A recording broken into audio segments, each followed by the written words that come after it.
You are listening to Radio Maria Canada. We now present the Health Hub, hosted by Cathy Biase.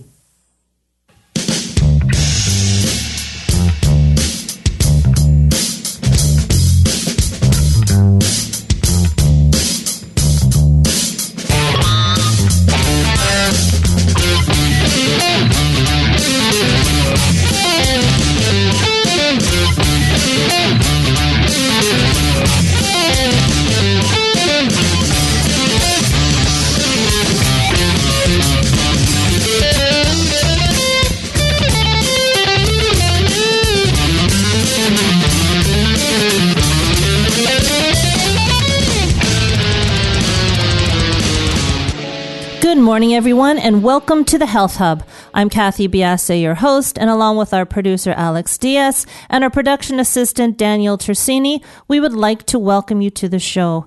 Happy New Year, everyone. I'm so glad to be back on the air. We've been off for a couple of weeks, but I really hope you took the time over the holidays to rest up, get well, and really make this 2019 your year, because we're going to kill it with our guests coming up. I'm so excited about our lineup of guests, and we're starting off the year just brilliantly with Lacey Dunn.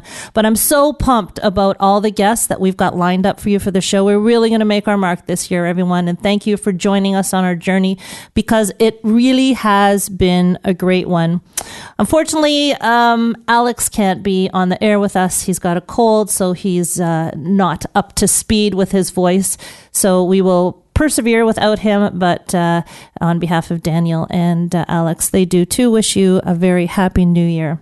Our today's show is live. Our number is 416-245-1534. You can follow us and reach us on our social sites. We are on Instagram, Twitter, and Facebook, and we are at the Health Hub RMC. You can also email us at thh@radiomaria.ca.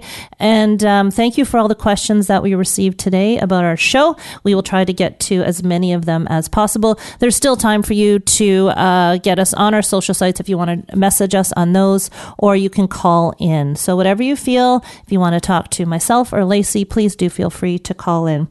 Also, please subscribe to our podcast. We are the Health Hub on iTunes, SoundCloud, and all your favorite podcast platforms. And you can also find our podcast on Radio Maria's website, which is www.radiomaria.ca, and on my website, cathybiase.com. And if you like what you hear, give us a follow, leave us a kind comment. It's always great to promote our show, because the guests that we have are just outstanding. Our last show before Christmas, The Psychology of Gift Giving with Professor Meg Malloy, is up and ready for you to listen to. That had some interesting information, and it was a fun show to do. And I hope you had the chance over the holiday to listen to our show with Leora Eisen, the creator of that great documentary Food for Thought for the CBC. And hopefully you actually got to watch that documentary this past Sunday on the nature of things. It was hosted by David Suzuki. It really was a great documentary, and I'm sure that you could probably go back on the CBC's website and find it. And a lot of the information that really aligns with my thoughts, and actually really ties in many respects with our show today with Lacey on busting nutritional myths. But before we meet the lovely Lacey, let's talk to you about New Year's resolutions. Every New Year, people often take initiatives to try and improve their health, to try and, just other things, other goals. But sadly, it's been estimated that about 1/3 of all our New Year's resolutions don't make it past the end of January. And that is a significant number of fails. So what I thought I'd do, and I actually wrote about it in a recent blog of mine, is to give you some tips to help you make your 2019 goals a reality. So here we go. First and foremost, make sure that you really want to achieve these goals. With trends going on there, especially diet trends like we'll be talking about today, oftentimes we think we should do things because it seems like the right thing to do, and that just is not enough motivation. You want to take on a goal, and we'll sort of talk about it within the health sphere, but you want to take on a goal because you really want to achieve this goal. So if you don't like dandelion coffee, then don't switch to dandelion coffee. There are other ways to improve your health. Really focus on things that you want to do, because as I said, if you do not want to do them, you will not do them. You will not be successful. You need to be fully invested into your resolution. The next thing that you want to do, and believe me, these aren't all of the tips that we could go into, but these are the ones that I find are useful. These are the ones that work for me. And as you know, I try and give you things from a personal perspective, things that have worked for me. So the next one is to make sure that your goals are realistic. So we have, for instance, Lacey, who is a bodybuilder on the show today.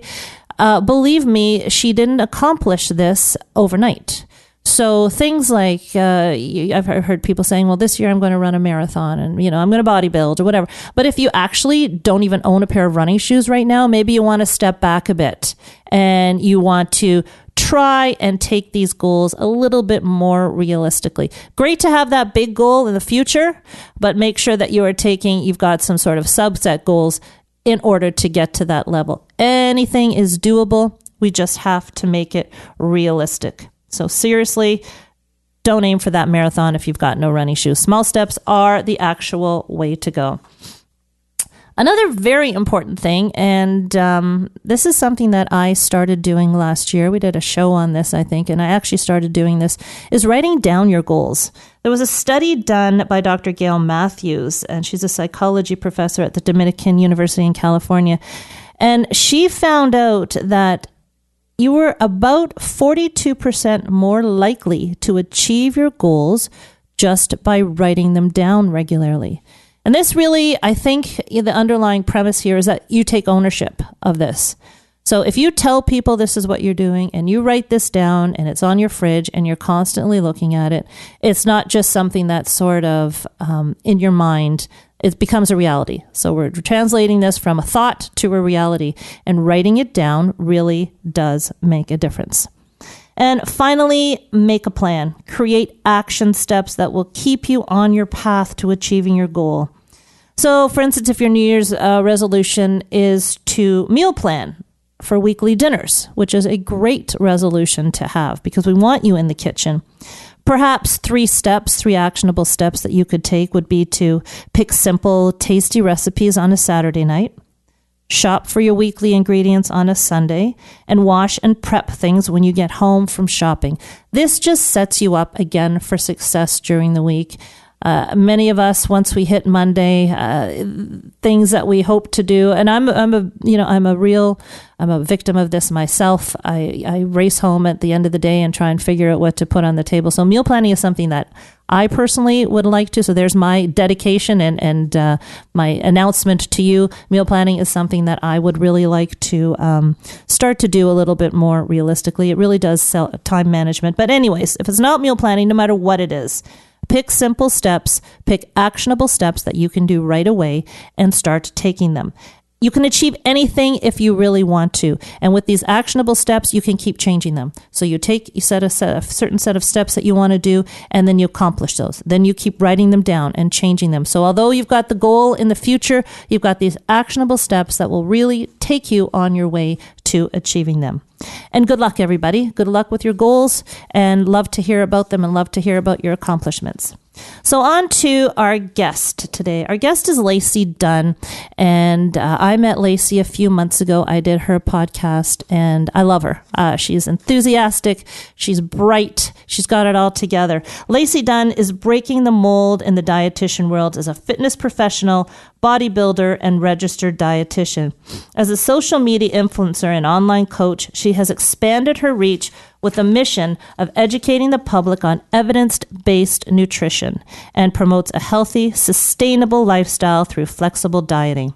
She believes that there is no one-size-fits-all approach and that self-efficacy in food choice is a driving force for fostering healthy habits and encouraging behavioral change.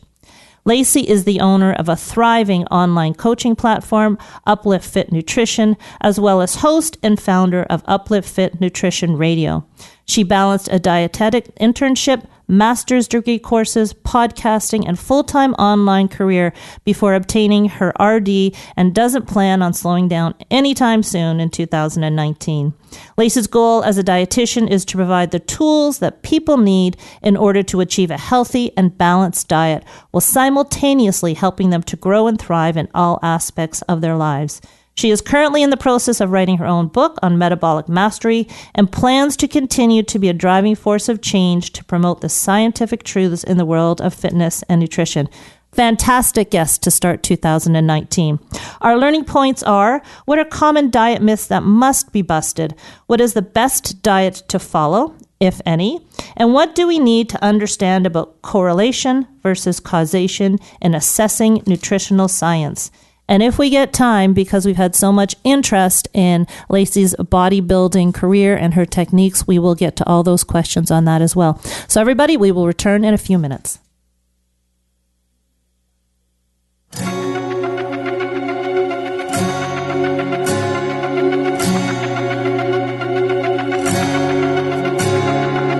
Anytime a heart turns from darkness to light, anytime temptation comes and someone stands to fight, anytime somebody lives to serve and not be served, I know God is on the move, hallelujah. God is on the move in many mighty ways. God is on the move, hallelujah. God is on the move today.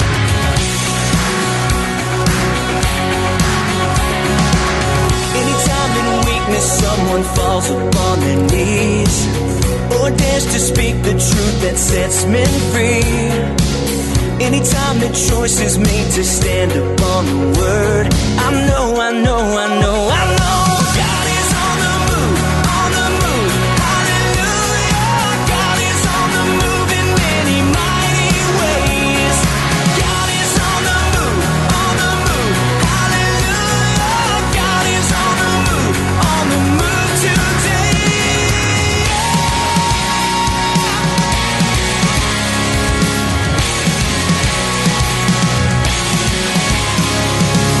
I see a generation standing on the truth in each and every nation. God is on the move. Anytime the gospel stirs a searching soul and someone says, send me, here I go, I know God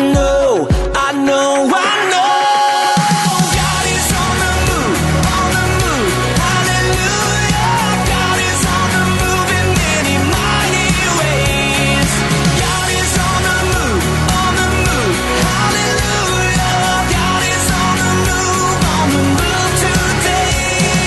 God is on the move, hallelujah. God is on the move in many mighty ways. God is on the move, hallelujah. God is on the move today.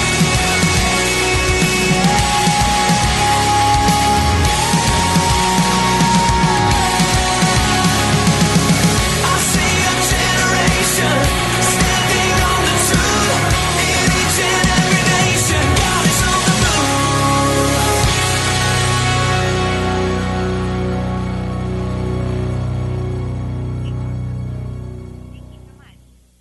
You are listening to Radio Maria Canada. We now continue with the program, The Health Hub, hosted by Cathy Biase. Welcome back, everybody. Again, today our show is live. Music's on point. As always, it was great. Our number is 416-245-1534, and you can still send in your questions, Instagram, Twitter, Facebook, at the Health Hub RMC, or email us at thh@radiomaria.ca. Lacey Dunn, welcome to the show. Thank you for joining us. Thank you so much, Cathy. It's such an honor to be on this podcast. I know we've spoken before, and I'm just so thankful that we have connected You're just an excellent human being. Oh my goodness, thank you, Lacey. Well, I tell you, can't start off 2019 with anything better than you and what you profess. And you are not just a pretty face. You've got a lot behind that great body and that face of yours. So tell us how you got on this path, because you're all about the health in every aspect of life. Oh, well, thank you. So I didn't get started into weightlifting and the nutrition world until my first year of college. I had to weight train and learn to build muscle in order to make the University of Central Florida Division I cheerleading team. Previously, I was a tiny little stick, still am a tiny human, but I needed to learn how to gain weight, how to gain muscle in order to make the team.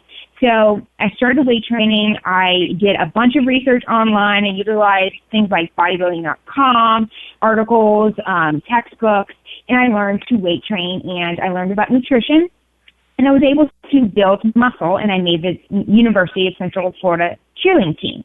Well, once I made the team, it was kind of like I fell more in love with weight training than I did with cheerleading, and then I started diving more into the literature of how you can change your body, change your health with nutrition. But the driving force factor for shifting into the career of nutrition was when my grandma was diagnosed with colon cancer. As soon as she was diagnosed, I was like, there's something I can do with nutrition. There's got to be something I can do to help her. So I just dove into the literature, looking into preventative care for both her and my family, myself, as well as things I could help her with in order to help with her chemotherapy and radiation. And I was just blown away. The more I looked at data, the more I looked into the literature, I was like, oh my gosh, nutrition literally has the driving force for changing someone's overall health.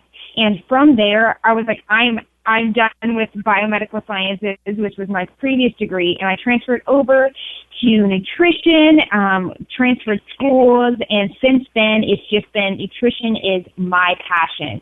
I am a firm believer in eating a healthy diet to not only help you, reach your physique goals, but in order to thrive in your day-to-day life.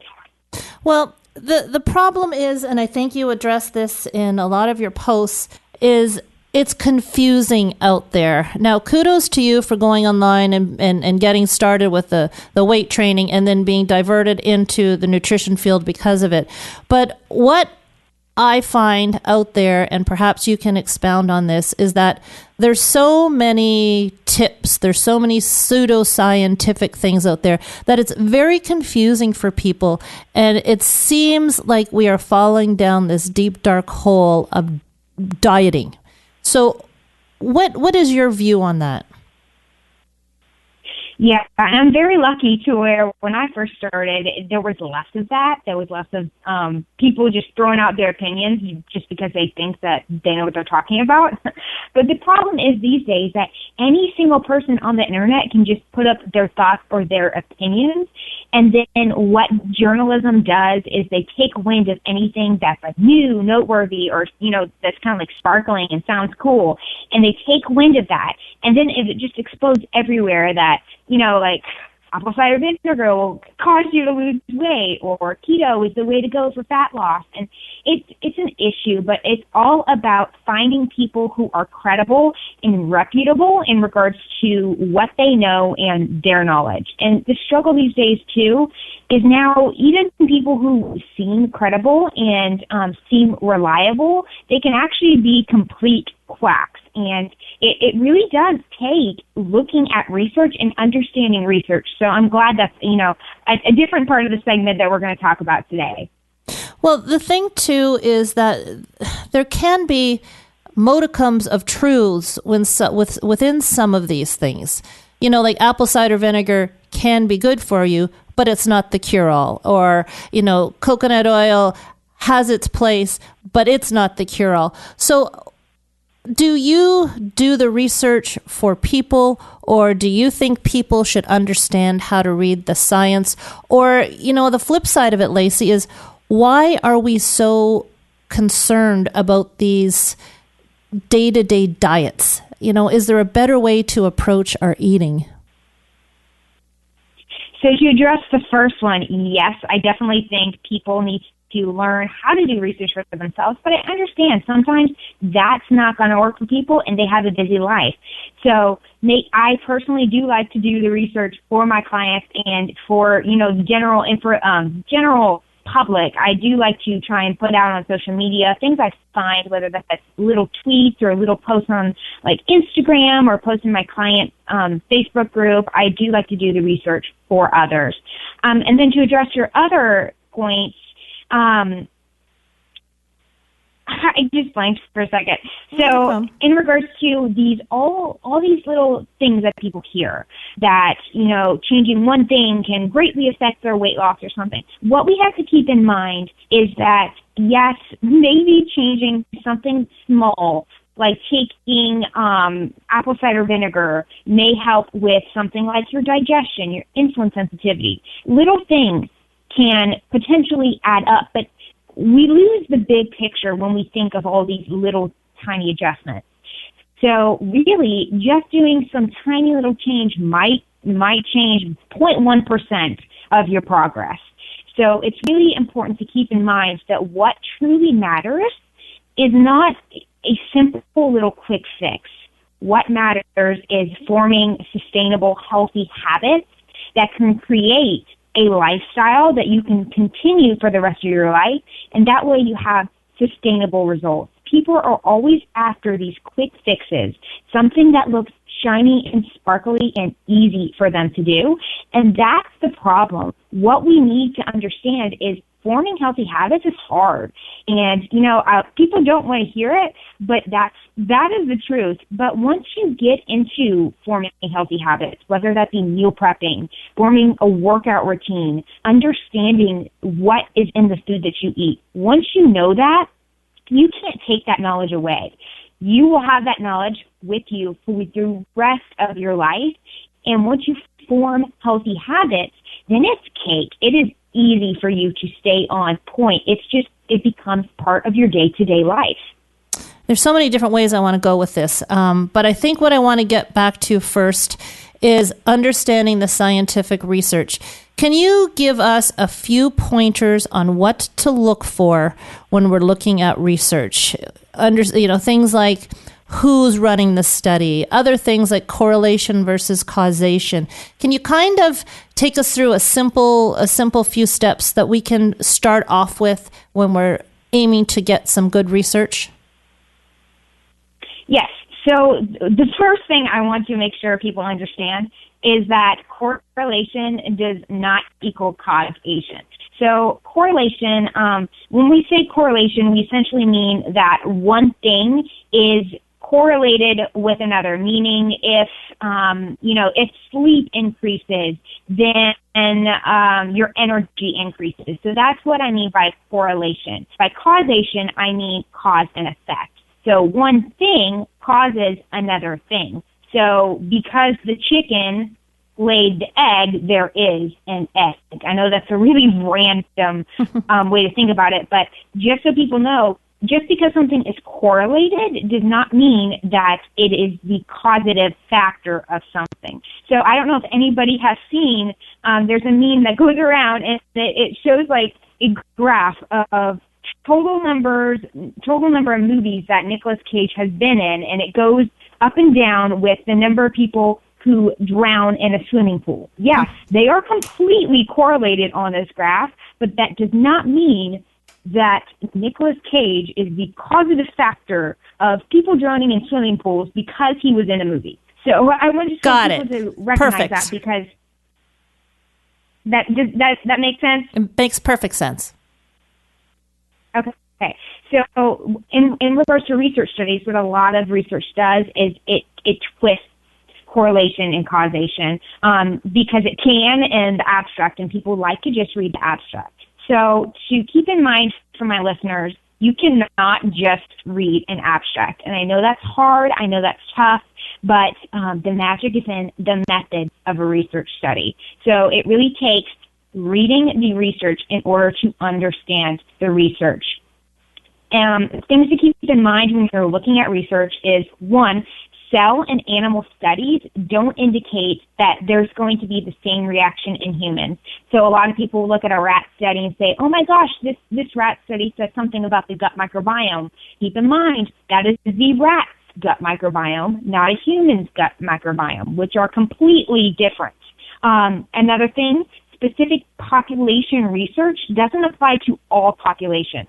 So there's a lot of research in regards to diabetics. That does not apply to non-diabetics. There's a lot of research in training and in physical activity that looks at older populations or in men specifically. That does not apply to females all the time, and it specifically does not apply to new lifters. So when you're looking at research in regards to working out, a new lifter is not going to be the same as a older lifter, somebody who has more experience. Keep in mind, population matters. Sample size. Sample size truly, truly matters because the smaller there is of a sample, the less validity that there is, meaning potentially less credible. Another thing is in regards to very, very large sample sizes, what can happen is this increases the p-value, which the p-value is a marker of statistical significance, meaning that essentially they like to say that this is what makes not the marker that we're looking at significant in clinical aspects, but it just means that it's not, it didn't be created by chance. So the larger the sample size is, the more we can say, hey, maybe this isn't because of a large chance. Another thing to keep in mind would be epidemiological studies and observational studies cannot determine cause and effect. So for my listeners, the biggest and the best way to see if a study is valid and credible is looking at randomized controlled clinical trials. This is a gold standard. Okay. So something to keep in mind there. And then you also have to look at the sample size. You have to look at the funding because a lot of people don't know, but a lot of research can be funded by pharmaceutical companies, by big pharma, by food companies, by supplement companies. So I know there's a few like supplement studies that will be funded by say supplement company X, and it's on something like CLA. And obviously they can twist their p-value, they can twist their methods, they can pick and choose in what's called cherry pick their data to make it look like their supplement is going to actually get you to the goal that you want to get to. It's kind of disgusting that the way they can do that. It's called data mining, but that's something that a lot of studies do. Another thing to keep in mind is confounding exists, meaning another variable may be influencing the results of a study and skew it. So, and a lot of observational studies, what tends to happen is, say that they're looking at two different populations, and there's one population that has less heart disease than another. Well, the one population that has less heart disease than the other, it may not be what they're eating. It may actually be the fact that they have a lot more money to put into their health, to eat healthier, and to take care of themselves than it really is about diet. So there's a lot of factors that can be affected in regards to really any study. So understanding confounding is very, very important when looking at research. Another thing, I'll do this last one, just so I know I don't want to go over time, but be careful when you're looking at numbers and percentages, because, in looking at research studies, some things would say, specifically in regards to an abstract, a threefold increase. Well, this can mean maybe the difference was 30 pounds versus 10 pounds in regards to the difference in body weight, or it could be a third of a pound versus 0.1 of a pound in regards to fat loss. And that really isn't even that much significant. And you know what? It could be even 0.003 versus 0.001. And that means absolutely really nothing. So now we've got people afraid to look at research because this is an education in and of itself, because it's very hard. And, I fiddle around with it and try and look at research too, but you really do have to know what you're doing. And getting back to what you said initially, you have to find somebody that you trust. So when we get back from our break, Lacey, we're going to get into some diets out there and get your opinions on them. And then if we have some time, we're going to get into the bodybuilding aspect because we have a lot of questions about that. Okay, we'll be back in a few minutes.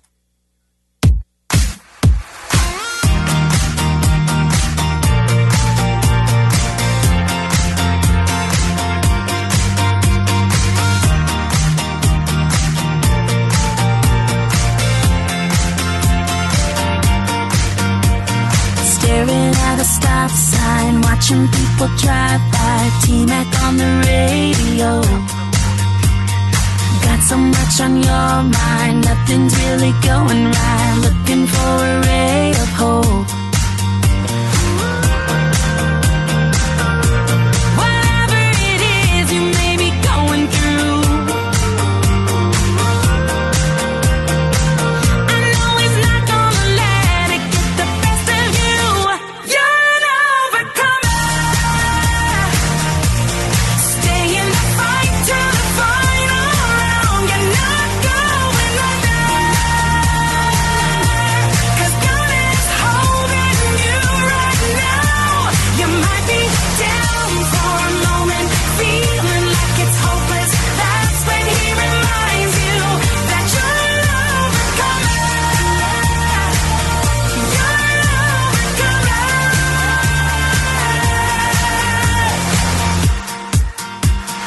Everybody's been down, hit the bottom, hit the ground. Ooh, you're not alone.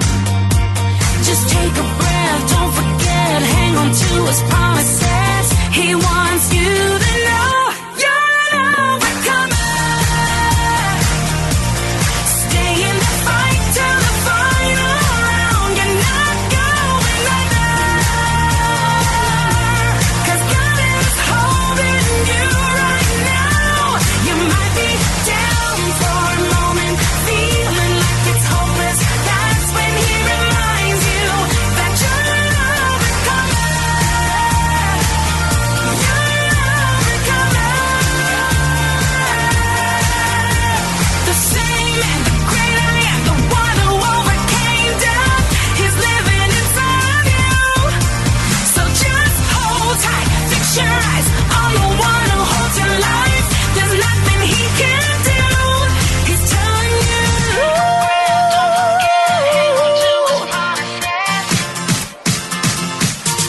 you're an overcomer. Stay in the fight till the final round. You're not going under,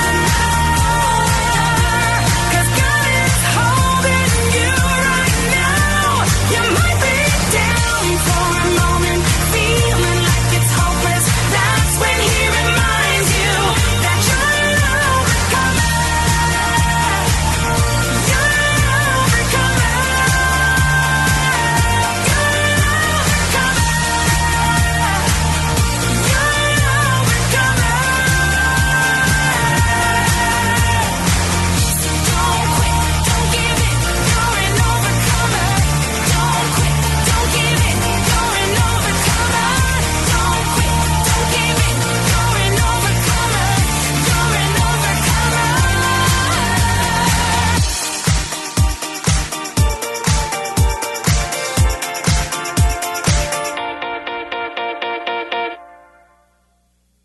You are listening to The Health Hub here on Radio Maria Canada, a Catholic voice wherever you are. To contact us and be a part of the show, please call 416-245-1534.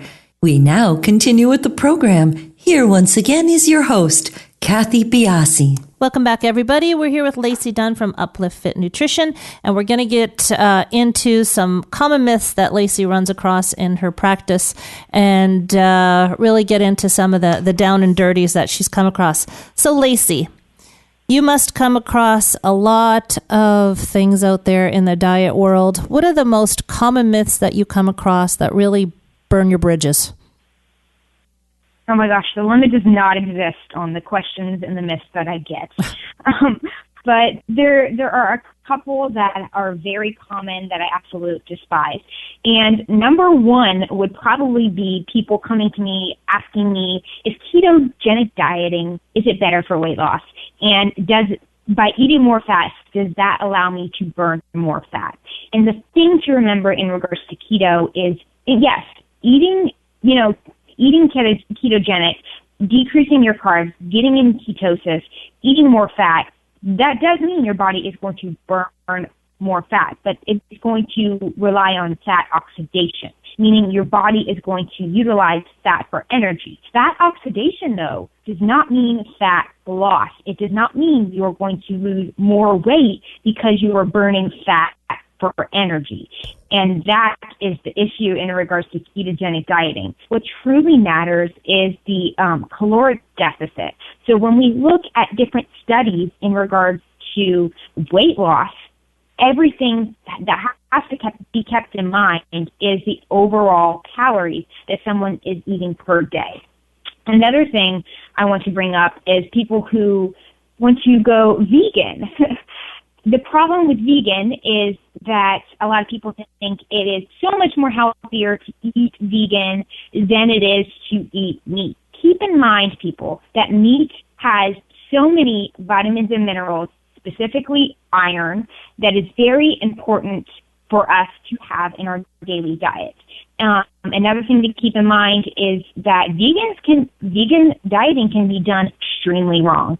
There was a specific study that showed that the way you eat in regards to vegan or vegetarian can actually be more detrimental on your heart and cause heart disease versus eating red meat. So in regards to eating vegan, it's very important that you're getting whole food sources of those plant proteins. So not running to those fake meat products that are very prevalent these days. Mm-hmm. Another thing that I see a lot is people saying gluten is bad for you and makes you fat. So people assuming that taking away gluten is going to help with their weight loss. And they're always like, gluten is a bad carb. And I'm like, gluten is not a carb. Gluten is a protein that is found in wheat. And yes, it is bad for you if you have a disease called celiac disease, in which the body attacks itself with when you ingest it, and this can cause harm in regards to intestinal permeability as well as create autoimmune disease. However, if you do not have a susceptibility to gluten, if you do not have an autoimmune destruction in your intestine, then there's nothing wrong with having gluten in your diet. Gluten-containing products actually can have more vitamins and minerals and fiber, and they can have less calories and carbs than gluten-free products. And that's what I see a lot of people do is they get scared of gluten and they run towards gluten-free products.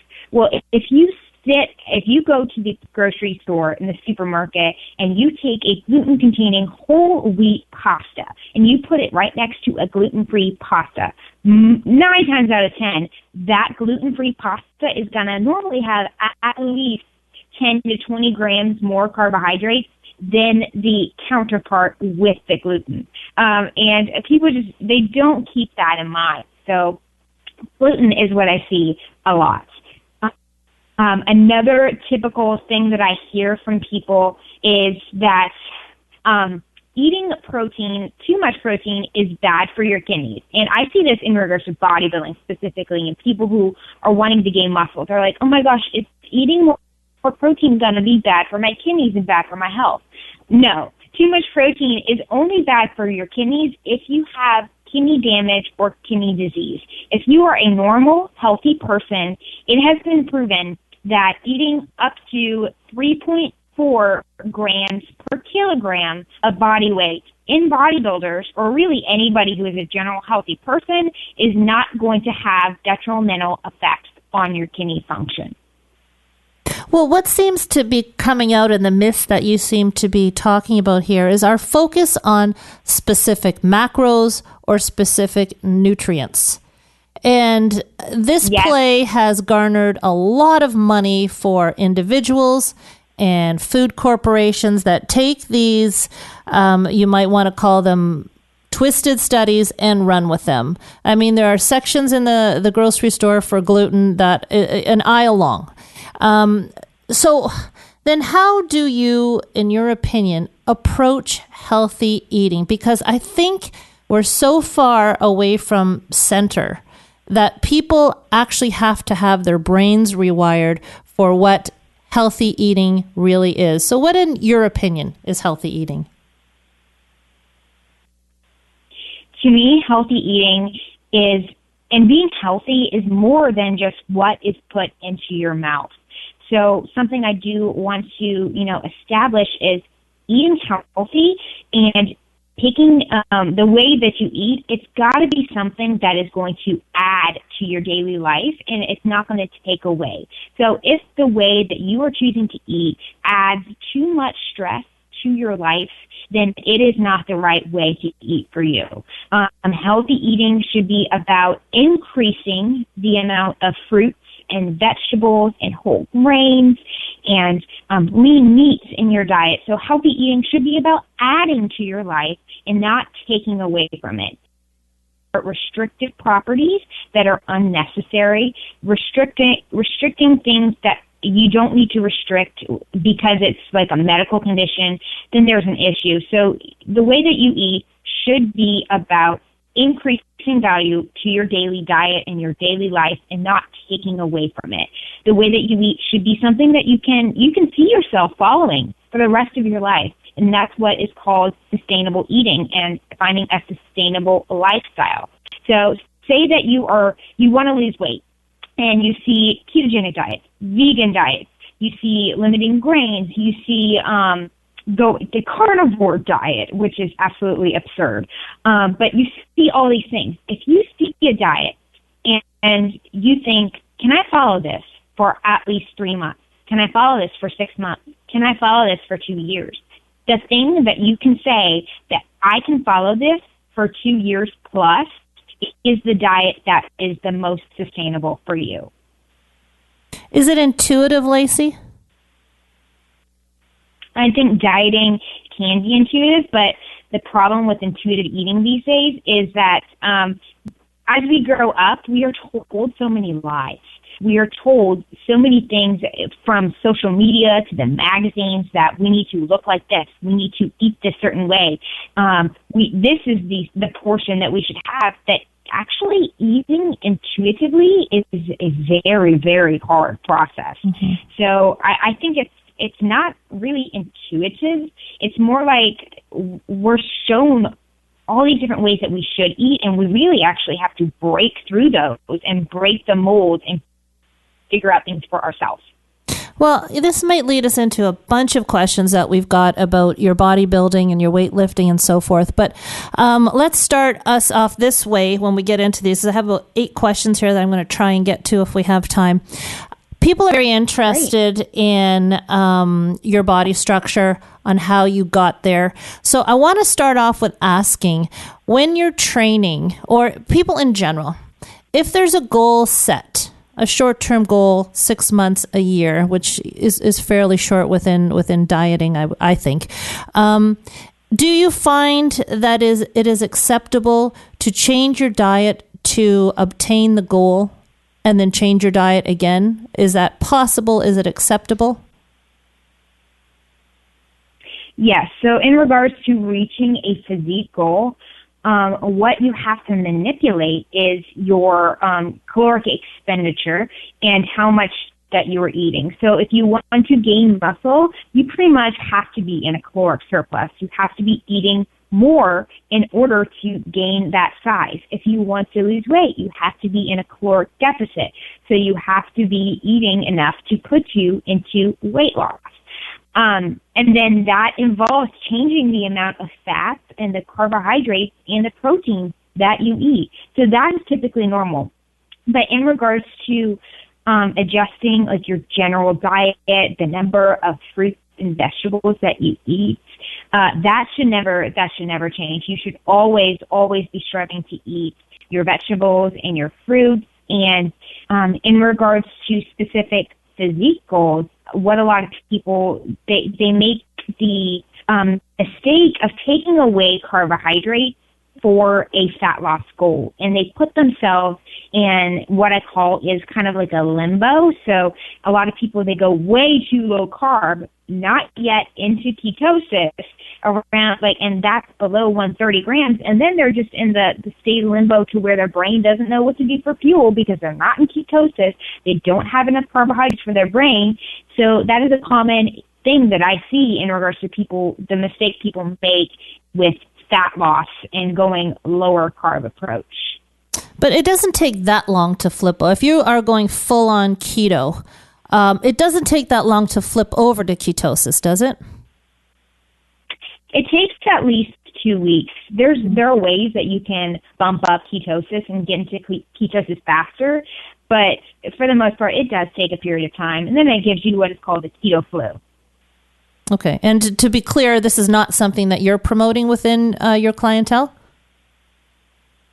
Oh, no. Okay. No, I don't promote keto. Okay. I highly promote a diet that's going to best fit somebody's lifestyle. So if that's something that they can see themselves doing, it's something that they enjoy, and it's something that we can incorporate all the aspects of their daily diet that they need in order to thrive, then cool, that's fine. But for the most part, people love carbohydrates. Our bodies prefer glucose as fuel. So for the most part, I like to call myself a carb-loving dietitian. Good. Okay. I like that, actually. Okay, so let's get in. I think we may need to do a whole show on your training and your bodybuilding because that's where a lot of the questions have come from. But number one, what eating patterns do you follow when you're training for a competition? And I'm not sure if you are still actively competing, so you can clarify that. What patterns do you follow, and how far is this away from your regular everyday diet? Okay, so I follow what's called flexible dieting, and I track macronutrients. So I track my carbs, my proteins, and my fats. And that does not change. I'm personally not competing right now, but I always personally track my macronutrients, whether that be off-season or in-season. The only thing that changes personally for me in regards to competing really is my carbs and my fat intake. So if I am getting down to the wire in regards to a show, then I'll decrease my carbs, I'll decrease my fat, and I might increase my cardio. And that's also the same thing happens in regards to my own clients. It's all about putting you in a caloric deficit. And then when I get back to building, I get that food right back up. I get my fats up, I get my carbs up, and of course there's different amounts that I have, and I adjust that because everybody's going to be different. But in general, I follow flexible dieting 100% of the time, focusing on eating nutrient-dense foods, and then of course I follow the 80-20 rule. So 80% of my foods are whole, unprocessed, and then 20 of my foods are fun foods. Good. I think you need the balance too. So this is my own question. I'll just throw that in here. When you are working with clients, when you're working with yourself, are you maintaining a ratio of fats, carbs, and proteins that's the same for everybody, or do you change that up with each individual person you're working with? 100% change it up, and I don't follow any ratios. I always stick with body weight for protein, and then I start with fat, and then I look at carbohydrates after I figure out what their goal is, what their previous diet history is. Everything is always individualized. Okay. Next question. For a newcomer to bodybuilding, especially now, your type of bodybuilding is bikini bodybuilding. Is that what it's called? Yes, ma'am. Okay. So, I'm going to assume that they're interested in what your type of bodybuilding.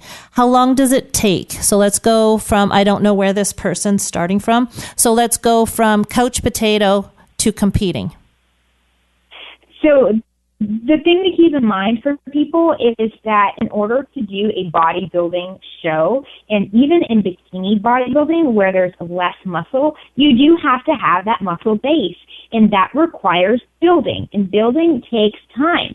So I like to say, if you were going to step on stage, have at least 1 full year of lifting weights, gaining muscle, and then you can do a show. A lot of people think, oh my gosh, I just started weight training and I want to do a show in 3 months. That's not how it works. You're just going to go on that stage and not have the muscle base that you need in order to do your best. So I like to say optimize a gaining in a surplus period of gaining muscle, and then make sure that you have plenty of time to get to the stage, diet down. That way you aren't throwing off your hormones and your thyroid and reducing your metabolism too much and then get on stage. So overall, that could be like a year to a year and a half. Okay. The next question is, I've heard that competing for shows like this isn't healthy. Can you address this? Yes.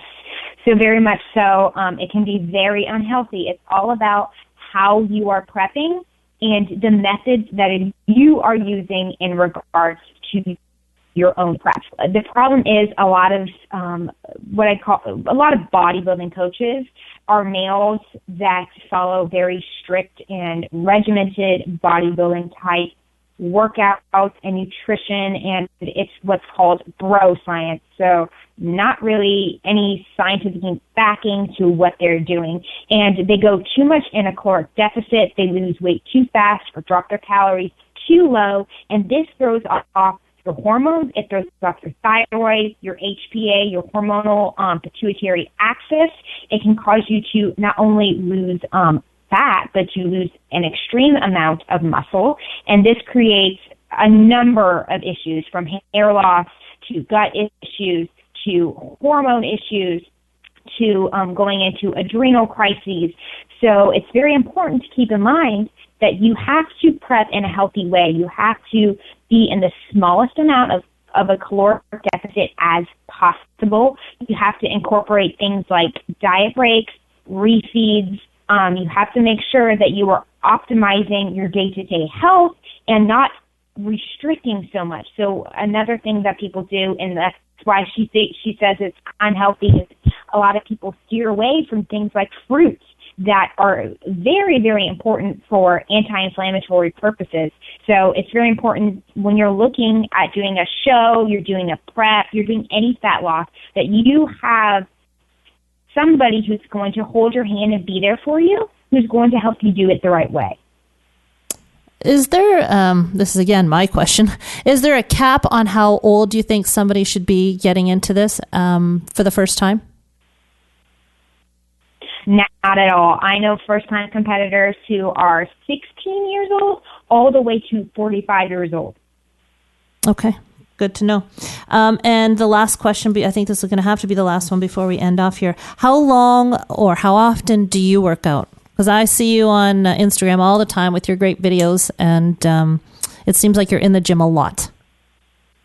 Thank you. Well, that's because I love being in the gym. And to anybody, find what works for you. If you have a physique goal, find what helps you and find what you enjoy. So personally, I go 6 times a week and I take 1 off day. Sometimes I take 2 off days. Really is about listening to your body.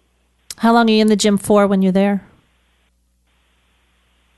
So my upper body days tend to be 1 hour and 15 minutes, and then my leg days tend to be 2 hours, and that's specifically because my warm-up and my cool-down, that takes about 30 minutes in itself, which a lot of people don't know the importance of mobility and warming up and cooling down. But please, guys, take care of yourselves and warm up and cool down, because if you don't do that, you'll end up like me, and then your warm up and cool down is the same exact time period as your actual workout.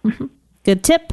Now, so tell us about, you're writing a book, and I want to make sure we get everything out, your social media sites and everything, but your book, is that coming this year, or is it still a work in progress? Yes, so I'm very excited. I'm writing a book about metabolic mastery, how to master both your overall health and your hormones and reach your health and physique goals. And it's going to be very much tailored to the overall general population. So I'm hoping to land a publisher sometime later in this year. And I'm really hoping that it can be released sometime in 2020. So I want to give myself plenty of time to really get that book going and have it the best that it can be. I know you're a fan of resources, so my goal is to have as many resources in that book as humanly possible. Good for you. That's quite a challenge to take on writing a book. Kudos to you with all you're doing. So I want to thank you, Lacey, for starting off 2019. What a great way to start off. Congratulations for all your success. Lacey's website is www.upliftfit.org. Instagram, you can follow her on 2 sites, at Faith and Fit and at Uplift Fit Nutrition. And her Twitter site is at Lacey A. Dunn, and Facebook is Faith and Fit Lacey. So you probably didn't have a pen to write all that down, so certainly give us a call, or you can email me and I can give you all of her sites. But just check out Lacey Dunn. You'll find her everywhere. She's amazing. And everybody, we will talk to you next week on The Health Hub.